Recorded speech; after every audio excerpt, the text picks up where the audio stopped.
तर नमस्कार मित्रांनो, आजच्या व्लॉगमध्ये आपलं स्वागत आहे. तर आज तुमचा भाऊ सकाळी सकाळी गेला होता नाही का संदीप फाउंडेशनला, कारण की आपलं जरा तिकडे काम होतं, म्हणजे आपली कॉम्पिटिशन होती शार्क टँकची.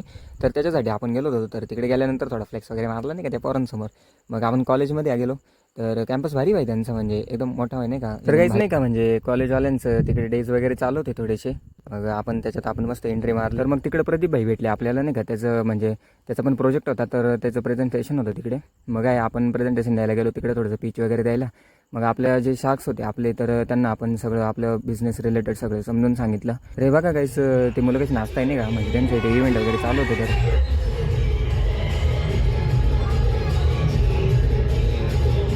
तर फायनली गाईस तुमच्या भावाचा इकडे पण एक नंबर आला, म्हणजे नाही का. याच्या आधी पण तुमच्या भावाने पिच केले, तर तिकडे पण एक नंबरच. आणि आपली हॅट्रिकच लागली नाही का, एक एक नंबरच पाहिजे आपल्याला, कारण आपलं कामच तसं आहे राव. तुमच्या भावाचं काम सोपं आहे काय. तर फायनली गाईस तुमच्या भावाने संदीप फाउंडेशनला बाय बाय केलं थोडंसं.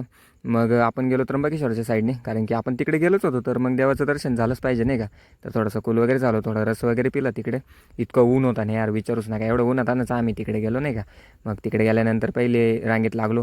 इतकी मोठी रांग होती ना, म्हणजे विचारूच नका. डायरेक्ट नाही का 2.5-1 तास आम्ही नेसतं उभंच होतो यार. मग फायनली आपलं दर्शन झालं. तर मग मंदिराच्या बाहेर वगैरे आलो, तर वातावरण एक नंबर आहे भाई तिकडचं नाही का. एकदम कूल वातावरण आहे मस्त. तर आपल्याला थोडासा रात्री निघाल टाईम झाला होता, 8-1 वाजले होते. तर फायनली आपण रूमवरती परत आलो. तर आजचा व्लॉग कसा वाटला कमेंट बॉक्समध्ये नक्की सांगा.